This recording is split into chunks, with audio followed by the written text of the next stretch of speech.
একবারে শিক্ষা সেলকে নিয়ে বিরক্তিকর ব্যাপার। যা খবর দেখুন, আজকে 16ই আগস্ট বর্তমান পত্রিকায় ছাপানো হয়েছে।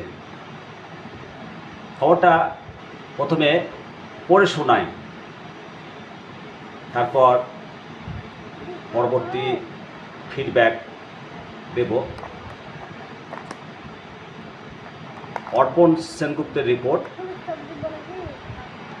দীর্ঘদিন নিষ্ক্রিয় থাকার পরে তৃণমূলের শিক্ষা সেল পুনর্গঠন করা হয়েছে। শিক্ষক সংগঠনগুলোতে এসে আমূল পরিবর্তন একবার নয়, দুবার পরিবর্তনের পর বর্তমানের নেতৃত্ব ঠিক হয়েছে। সেলের চেয়ারম্যান হয়েছেন শিক্ষামন্ত্রী ব্রাত্য বসু। তবে সেলের অন্তর্গত সংগঠনগুলোর কাজকর্মে চেয়ারম্যানই যে সন্তুষ্ট নন তা প্রমাণিত হলো মুর্শিদাবাদের একটি সম্মেলনে। দল যে শিক্ষা সেলের ওপর নির্ভর নেই তা অকপটে বুঝিয়ে দিয়েছেন তিনি। তার বক্তব্যের পর শোরগোল পড়ে গিয়েছে শাসক দলের শিক্ষক অধ্যাপক সংগঠনগুলিতেও। ব্রাত্য বসু সরাসরি বলেছেন, নির্বাচনে জয়ের ব্যাপারে শিক্ষা সেলের ওপর তৃণমূল নির্ভরশীল নয়। মুখ্যমন্ত্রী মমতা বন্দ্যোপাধ্যায় শিক্ষা সেলের সাহায্য ছাড়াই 3 বার ক্ষমতায় এসেছেন। তাই শিক্ষা সেল করতে শিক্ষকদের নিজেদের তাগিদে এগিয়ে আসতে হবে। জনপ্রতিনিধিদের পাশে সবসময় থাকতে হবে। ক্ষমতা জাহির বা নিজেদের মধ্যে আকচি করতে হলে শিক্ষা সেলে আসার প্রয়োজন নেই। তিনি ফের মনে করিয়ে দেন, বামফ্রন্ট যেভাবে নিজেদের শিক্ষক সংগঠনগুলির ওপরে নির্ভরশীল ছিল, তৃণমূলের সে প্রয়োজন নেই। বরং শিক্ষাক্ষেত্রে বিশেষ করে শিক্ষকদের জন্য মুখ্যমন্ত্রী যা অবদান রেখেছেন সেটি মাথায় রেখে তাদের স্বতঃস্ফূর্ত হয়ে সংগঠনে এগিয়ে আসা উচিত। ওয়াকিবহাল মহল শিক্ষামন্ত্রীর এই বক্তব্যকে রাজনৈতিকভাবে বেশ তাৎপর্যপূর্ণ বলে মনে করছেন।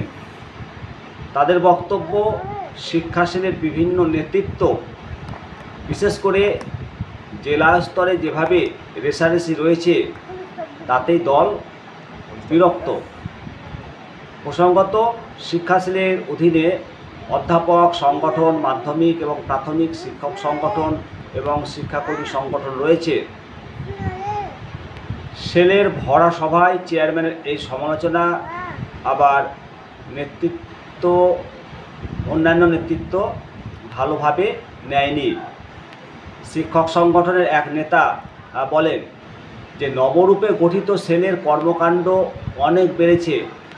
দলীয় কর্মসূচিতে তারা এখন অনেক বেশি সক্রিয়। নির্বাচনী প্রচারেও বিভিন্ন সংগঠন হাতে হাত মিলিয়ে কাজ করছে। এই অবস্থায় খোদ চেয়ারম্যানই সেলের গুরুত্ব কমিয়ে দিলে সদস্যদের মনোবল ভেঙে যাবে।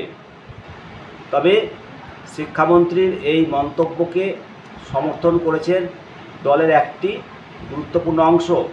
তাদের মতে, শিক্ষা সেলে যেরকম আকোচাকচি চলে তা মূল দল তৃণমূলকেও হার মানায়। অনেকেই সংগঠনের পদের জোরে যথেষ্ট চালান বলে অভিযোগ আসে। কিছু ক্ষেত্রে শিক্ষক সদস্যদের এমনভাবে চাপ দেওয়া হয় যাতে সংগঠনের প্রতি তাদের বিরূপ ভাব তৈরি হয়। সেই কারণে চেয়ারম্যান সংগঠনগুলিকে তাদের সীমা স্পষ্ট করে দিয়েছেন। শুনলেন যে বর্তমান পত্রিকার যে প্রতিবেদনটি একেবারে বাস্তব। শিক্ষা সেল শিক্ষকদের মানে দাবি দেওয়া এই সংক্রান্ত দাবি দেওয়াগুলো তারা করে না।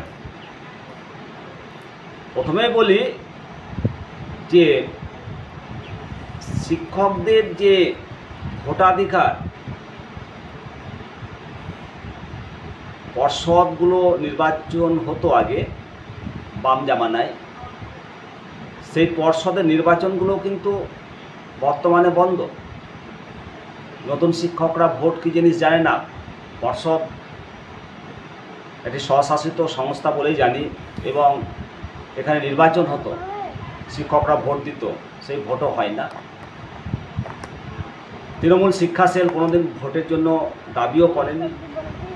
অন্যান্য সংগঠনগুলো দাবি করলেও পাত্তা পান না। শিক্ষকদের স্বার্থে যে সমস্ত কাজগুলো করা দরকার সেগুলোও করেন না। এর ফলে শিক্ষা সেলের ইমেজ কমেছে। আর শিক্ষক সংগঠনের নাম করে বিদ্যালয় ফাঁকি দেওয়ার রেওয়াজ তো আছেই। বাম জামানাতেও ছিল, তৃণমূলের জামানাতেও আছে। শিক্ষক সংগঠনের নেতা ফুল ডে বিদ্যালয় করবে, তা কি হয়? শনিবারটা অলিখিত ছুটি, এ তো প্রভিশন। চেয়ারম্যান সাহেব একবারে বাস্তব সত্যটা তুলে ধরেছে। তৃণমূল শিক্ষা সেলের যে সমস্ত পুরাতন কর্মী ছিল তা তো সরে গেছে অনেক। শিক্ষা সেল একটা টাইম ভালো কাজ করেছিল, আর শিক্ষক সংগঠনের দরকার নেই এটা বলা যায় না।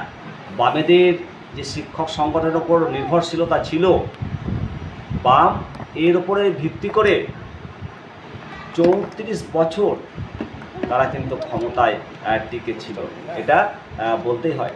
তাহলে শিক্ষা সেল বা যে কোনো শিক্ষক সংগঠন এর একটা বিশাল গুরুত্ব আছে রাজনৈতিক সংগঠনের ক্ষেত্রে। অবশ্যই আপনারা মতামত দেবেন। সকলে ভালো থাকুন, সুস্থ থাকুন। খবরটি করার সময় লোডশেডিংয়ের জন্য লাইটটা কমে গেছে, এই অবস্থাতে করলাম। নমস্কার।